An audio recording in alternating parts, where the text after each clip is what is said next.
గౌరవనీయులు శ్రీ నరేంద్ర మోడీ గారిని మనల్ని ఉద్దేశించి మాట్లాడవలసిందిగా కోరుతా ఉన్నాను.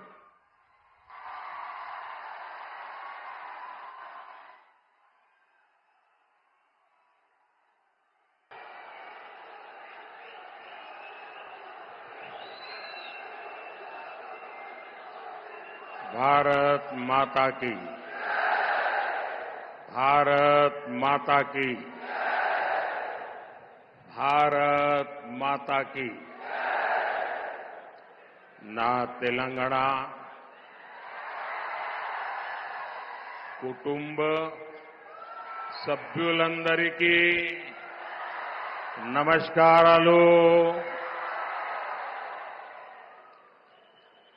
आज मैं लगातार दूसरे दिन तेलंगाना में हूं. जितना उत्साह मैं तेलंगाना के लोगों में बीजेपी के लिए देख रहा हूं, उतना ही मेरा विश्वास भी बढ़ता जा रहा है. आपके इस स्नेह को मैं,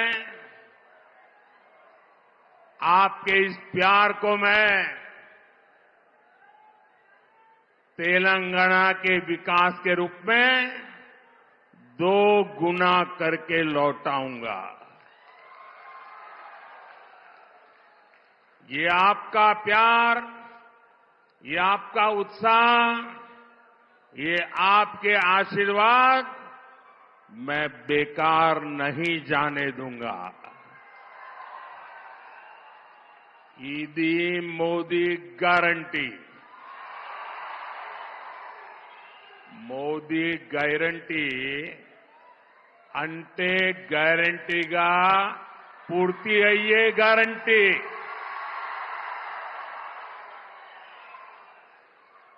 और साथियों, आप भी जानते हैं कि मोदी जो कहता है वो करके दिखाता है. मैंने आपसे कहा था कि हम सब मिलकर भारत को पूरे विश्व में एक नई ऊंचाई पर ले जाएंगे. आज आप देख रहे हैं कि कैसे भारत पूरे विश्व में आशा की किरण बनकर नई ऊंचाई छू रहा है. और मैंने देखा है कि विदेशों में हमारा जो डायस्पोरा है ना, इसमें हमारे तेलुगु भाषी बहुत बड़ी मात्रा में है. और ये हमारे तेलुगु भाषी आज दुनिया में जब वो कहते हैं ना मैं हिंदुस्तान का हूं, उसका भी डंका जम जाता है. होता है कि नहीं होता है? आपको गर्व होता है कि नहीं होता है? आपका माथा ऊंचा होता है कि नहीं होता है? साथियों, हमने जम्मू कश्मीर से आर्टिकल 370 के अंत की बात कही थी. आर्टिकल 370 हटाने की बात कही थी. ये वादा बीजेपी ने पूरा किया कि नहीं किया? करके दिखाया कि नहीं दिखाया? और ये काम इतना बड़ा हुआ है कि आजकल आर्टिकल 370 फिल्में बन रही हैं और बहुत पॉपुलर हो रही है. पहली बार देश में इतिहास की इन विषयों में इस फिल्म के माध्यम से लोगों में रुचि दिखाई दे रही है, इंटरेस्ट दिखाई दे रहा है. साथियों, हमने कहा था कि हम सब मिलकर अयोध्या के भव्य मंदिर में भगवान राम का स्वागत करेंगे। स्वागत किया कि नहीं किया? शान से किया कि नहीं किया? गौरव से किया कि नहीं किया? हिंदुस्तान के हर व्यक्ति ने किया कि नहीं किया? पूरे भारत ने किया कि नहीं किया? दुनिया भर में भारतीयों ने किया कि नहीं किया? मोदी की गारंटी हुई कि नहीं हुई? मोदी ने आपसे कहा था कि भारत आर्थिक तरक्की का नया अध्याय लिखेगा। आज दुनिया की सबसे तेजी से विकास होने वाली, विश्व की सबसे तेज बढ़ती इकोनॉमी हमारा हिंदुस्तान है कि नहीं है? अब मैं आपको ये पूछूं, क्या मोदी की गारंटी पूरी हुई कि नहीं हुई? मोदी की गारंटी का मतलब पक्का है कि नहीं है? अब मैं आज आपको ये गारंटी दे रहा हूं, लिख लीजिए। आज मैं आपको एक गारंटी दे रहा हूं, अगले कुछ वर्षों में भारत को विश्व की तीसरी सबसे बड़ी इकोनॉमी बनाएंगे।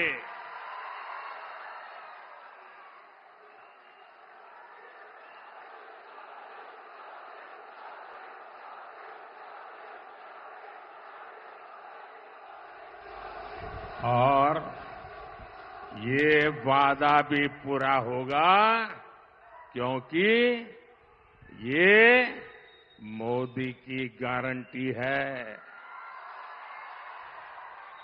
और आप सब जानते हैं, पूरा देश जानता है, మోదీ గ్యారంటీ అంటే గ్యారంటీగా పూర్తి అయ్యే गारंटी।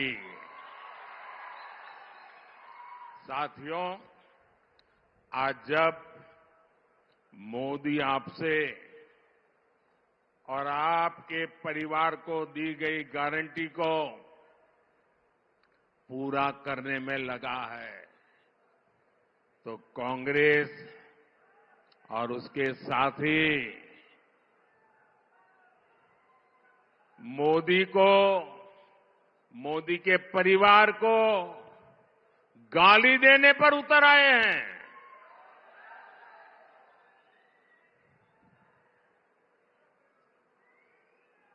ये गाली क्यों दे रहे हैं पता है? ये मोदी उनको आंखों में चुभता क्यों है, इसका कारण है, मैं इनके सैकड़ों हजारों करोड़ रुपयों के घोटालों की पोल खोल रहा हूं। मैं इन लोगों के परिवार के खिलाफ, परिवारवाद के खिलाफ मैं व्यक्तिगत आरोप किसी पे नहीं लगाया, परिवारवाद के खिलाफ आवाज उठाता हूं। मैं सही करता हूं नहीं करता हूं? अभी किशन रेड्डी ने सबका बताया कौन किसका परिवार में क्या कर रहा है। आप जम्मू कश्मीर से लेकर तमिलनाडु तक देखिए, जहां जहां परिवारवादी पार्टियां राज कर रही हैं, वो परिवार तो मजबूत हुआ, लेकिन वो राज्य बर्बाद हुआ है कि नहीं हुआ है? वो परिवार मजबूत हो गए, वो राज्य मजबूत नहीं हुआ। क्या ये परिवारवादी राजनीति चलनी चाहिए? ये परिवारवादी पार्टियां लोकतंत्र की विरोधी है कि नहीं है? ये परिवारवादी पार्टियां टैलेंट की विरोधी है कि नहीं है? ये परिवारवादी युवा की विरोधी है कि नहीं है? जब मैं ये कहता हूं तो ये क्या कहते हैं? जब मैं परिवारवाद का विरोध करता हूं, जब मैं कहता हूं कि परिवारवाद लोकतंत्र के लिए खतरा है, जब मैं कहता हूं कि परिवारवाद नई टैलेंट को उभरने नहीं देता, जब मैं कहता हूं कि परिवारवाद युवाओं का अवसर रोकता है, तो ये लोग जवाब नहीं देते हैं। उस उल्टा क्या कहते हैं? ये कहते हैं मोदी का कोई परिवार ही नहीं है। क्या परिवार वालों को चोरी करने का लाइसेंस मिल गया है क्या? ना तुम्हारा परिवार है इसलिए चोरी करने की छूट? क्या तुम्हारा परिवार है सत्ता पर कब्जा करने की छूट? मैंने तो देखे हैं ऐसे मुख्यमंत्री, उनके एक ही परिवार के निकट के एक ही कुटुंब के 50-50 लोग उच्च पदों पर उस राज्य में विराजमान हो जाते हैं। क्या ये लोकतंत्र है क्या? और ऊपर से लोग क्या कहते हैं? मोदी के साथ हमारी विचारधारा की लड़ाई है। अब बताओ भाई, वो कहते हैं हम परिवार वाले सब करेंगे और मोदी को परिवार नहीं है। क्या ये विचारधारा की लड़ाई है क्या? और अगर ये विचारधारा की लड़ाई है तो मैं बताता हूं विचारधारा की लड़ाई क्या होती है। वो कहते हैं फैमिली फर्स्ट, मोदी कहता है नेशन फर्स्ट। ये है विचारधारा की लड़ाई।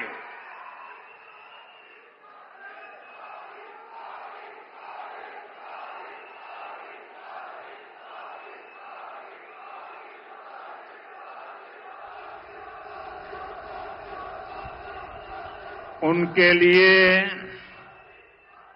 उनका परिवार ही सब कुछ है। मेरे लिए देश का हर परिवार सब कुछ है।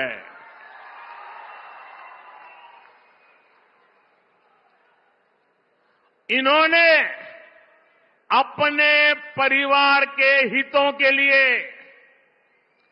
देश हित को बलि चढ़ा दिया। मोदी ने देश हित के लिए खुद को खपा दिया है।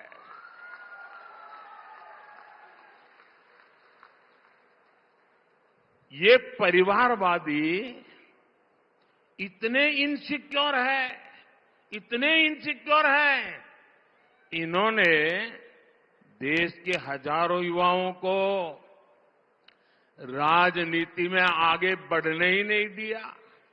आप देखिए कांग्रेस पार्टी पहले परिवारवादी नहीं थी, लेकिन जब से परिवारवादी बनी है 50 साल से कम आयु वाले किसी व्यक्ति को आगे नहीं देते, आने देते। और किसी को बिठाना पड़े तो किसको बिठाएंगे? 75 साल वाले को ले आएंगे, 80 साल वाले को ले आएंगे, 85 ईयर वाले को ला करके बिठा देंगे, क्योंकि उनको डर लगता है कि 50-55 वाला आ गया और ओवरटेक कर गया तो परिवार का क्या होगा। मोदी लगातार देश की राजनीति में ईमानदार युवाओं को आगे ला रहा है।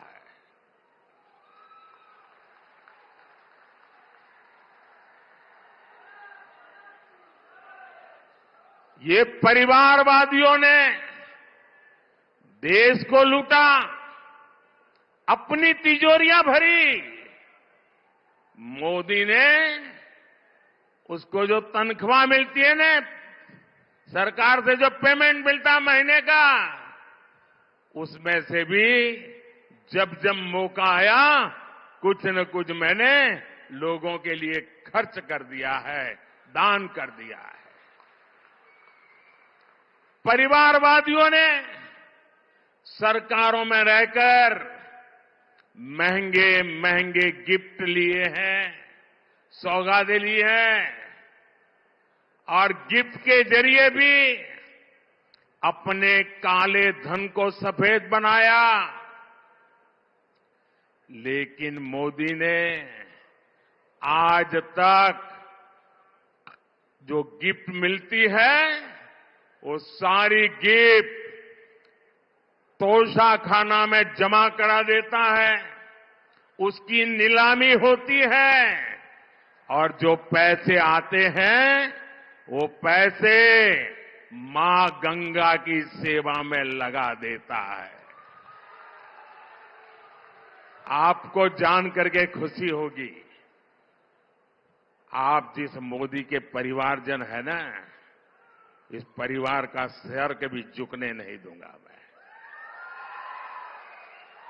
आप मेरे परिवारजन हैं, आपका माथा कभी नीचे नहीं होने दूंगा। जब मैं गुजरात में था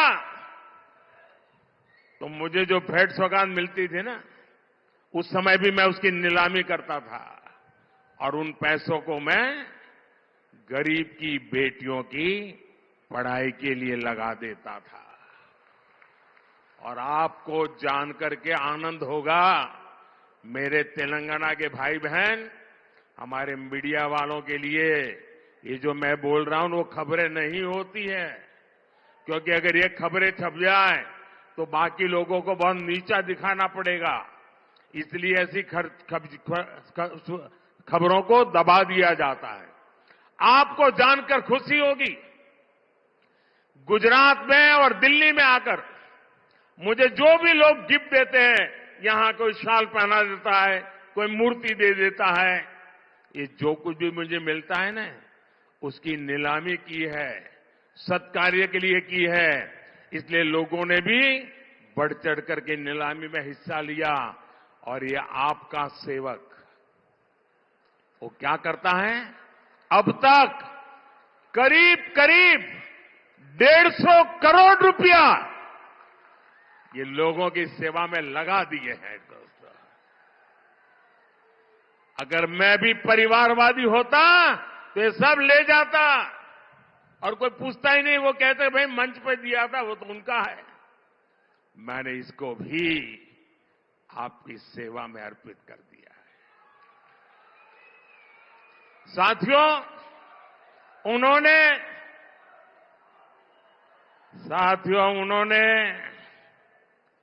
काला धन ठिकाने लगाने के लिए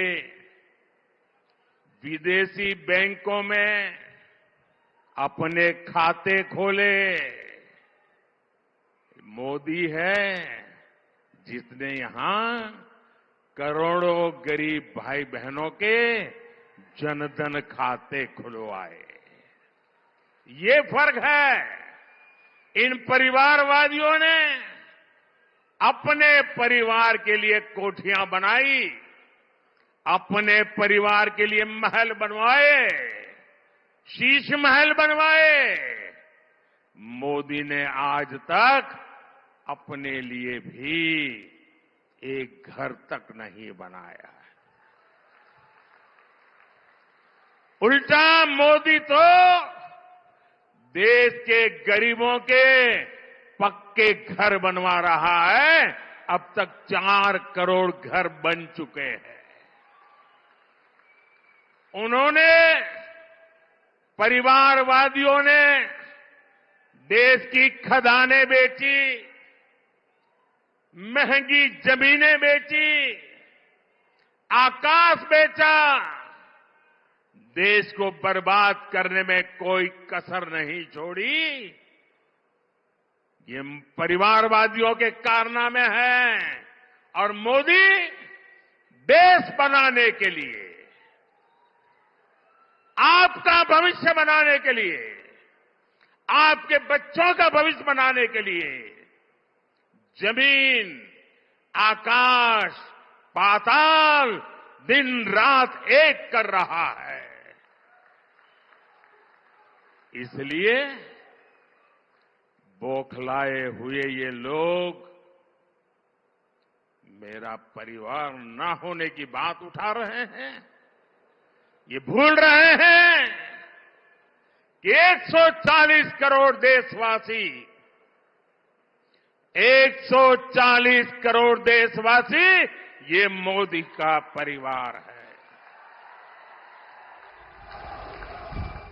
देश की हर माता, देश की हर बहन मोदी का परिवार है। देश का हर नौजवान, हर बेटा, हर बेटी मोदी का परिवार है। कांग्रेस और इंडी गठबंधन वालों को अंदाजा भी नहीं है कि करोड़ों लोग मुझे अपने परिवार का सदस्य ही मानते हैं। और इसलिए आज करोड़ों परिवार एक सुर में कह रहे हैं, एक आवाज में कह रहे हैं, मैं हूं मोदी का परिवार, मैं हूं, मैं हूं, मैं हूं। तेलंगाना में भी लोग कह रहे हैं, नेने मोदी कुटुंबम, नेने मोदी कुटुंबम, नेने नेने नेने नेने। साथियों, आज देश सबका साथ, सबका विकास, सबका विश्वास और सबका प्रयास की राह पर चल रहा है। हम हर राज्य का विकास चाहते हैं ताकि देश का विकास हो। हम पहले के मुकाबले तेलंगाना के विकास के लिए ज्यादा राशि दे रहे हैं। अभी अभी मैंने तेलंगाना के लोगों के लिए हजारों करोड़ रुपए का इंफ्रास्ट्रक्चर प्रोजेक्ट का लोकार्पण और शिलान्यास किया है। ये सारे प्रोजेक्ट्स तेलंगाना के युवाओं के लिए रोजगार के हजारों अवसर बनाने और उनके सपने पूरा करने का जरिया बनेंगे। तेलंगाना के युवाओं के ये सपने ही आपके सपने ही, आप सबके सपने ही, आप मेरे परिवारजनों के सपने ही, आपके सपने, ये मोदी का संकल्प है। आपके सपने, ये मोदी का संकल्प है। साथियों, महिला, दलित और किसानों का हित हमेशा से हमारी सरकार की प्राथमिकता रही है। स्वच्छ भारत अभियान से लेकर उज्ज्वला योजना तक, नल से जल से लेकर आयुष्मान भारत तक, हमारी हर योजना का सबसे ज्यादा लाभ महिलाओं को, मेरी माताओं बहनों को हुआ है। देश में जो 4 करोड़ से अधिक घर गरीबों को दिए गए हैं, उसमें से ज्यादातर घर महिलाओं के ही नाम पर है। दलितों और अति पिछड़ों के लिए भी इन 10 वर्षों में जितना काम हुआ उतना 70 वर्षों में नहीं हुआ है। स्कॉलरशिप देकर, कौशल विकास करके, मुद्रा योजना का लाभ देकर बीजेपी सरकार ने करोड़ों दलित बच्चों का सपना पूरा किया है। और आपको याद होगा, मैंने तेलंगाना में आकर के कहा था, और मैं गारंटी वाला व्यक्ति हूं, गारंटी पूरा करना जानता हूं।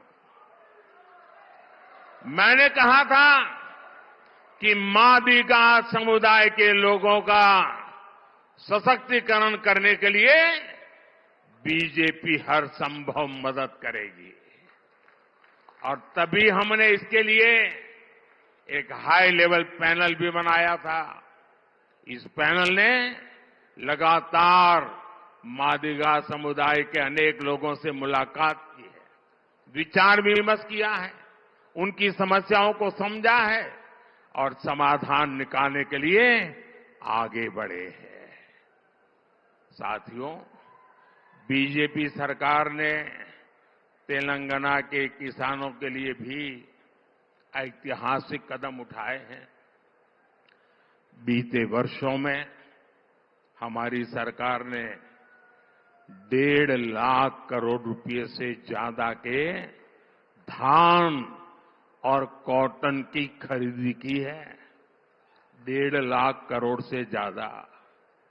तेलंगाना के 40 लाख से अधिक किसानों को पीएम किसान सम्मान निधि के तहत हर वर्ष हर एक किसान परिवार को 6,000 रुपये की मदद भेजी जा रही है।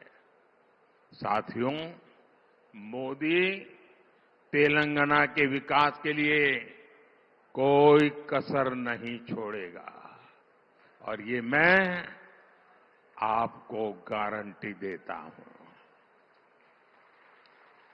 लेकिन मैं एक बात से आपको आगाह भी कराना चाहता हूं। तेलंगाना में बीआरएस सरकार के घोटालों से परेशान होकर तेलंगाना के लोगों ने कांग्रेस को मौका दे दिया। आप जानते ही हैं कि बीआरएस हो या कांग्रेस, दोनों एक जैसी ही पार्टियां हैं। एक ही सिक्के की दो बाजू हैं। बीआरएस कांग्रेस में गठबंधन है कि नहीं है, वो तो तेलंगाना वाले बताएंगे। लेकिन दुनिया को ये पता है कि बीआरएस और कांग्रेस के बीच घोटाला बंधन बहुत मजबूत है। घोटाला बंधन है उनका। गठबंधन यहां की जनता जानती है, घोटाला बंधन सारी दुनिया जानती है। घोटाला बंधन यानी तेलंगाना की लूट में दोनों एक दूसरे को कवर फायर देते हैं। Cover fire. आप देखिए, बीआरएस के लोगों ने कालेश्वरम घोटाला करके किसानों से करोड़ों रुपए लूटे। लूटे कि नहीं लूटे? लूटे कि नहीं लूटे? लेकिन अब कांग्रेस क्या कर रही है भाई? चुप बैठी है। ये लोग बीआरएस के घोटालों की जांच तक नहीं करा रहे हैं, ऊपर से फाइलें खोज खोज करके दबा रहे हैं, क्योंकि इन्हें लगता है कि इनके भी कई लोग बीआरएस के साथ घोटाले में शामिल है। इन्हें डर है कि इनकी सरकार में जो खेल चल रहा है कहीं वो खुलकर सामने ना आ जाए। कांग्रेस पार्टी ने तेलंगाना को अपना नया एटीएम बना लिया है।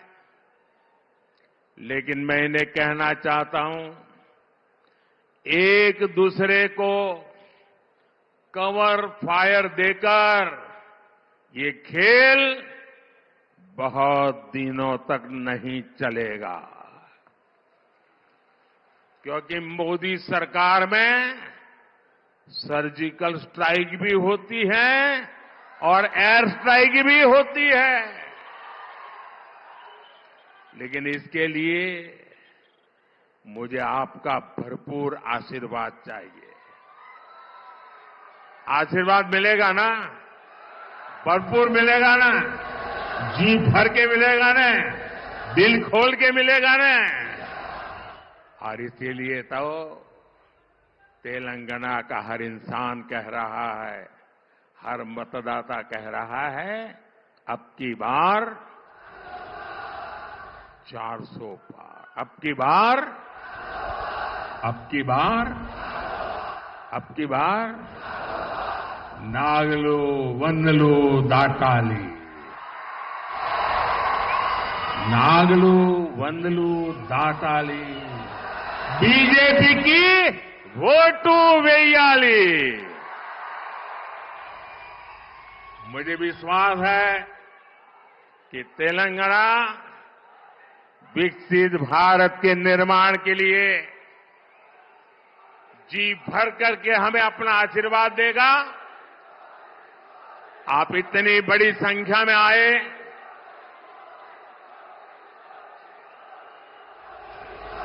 दस 11 बजे इतनी बड़ी रैली करना आसान बात नहीं है।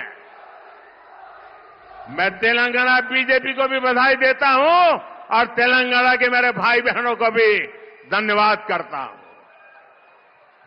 आप सभी को मेरी बहुत बहुत शुभकामनाएं।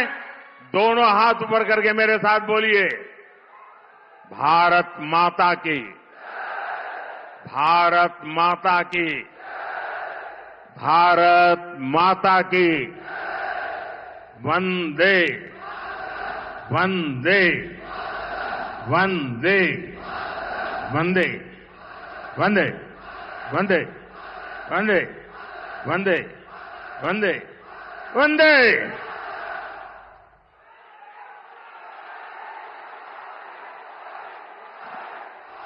వందన సమర్పణ సిద్దిపేట జిల్లా అధ్యక్షులు మోహన్ రెడ్డి గారిని చేయాల్సిందిగా కోరుతా ఉన్నాను.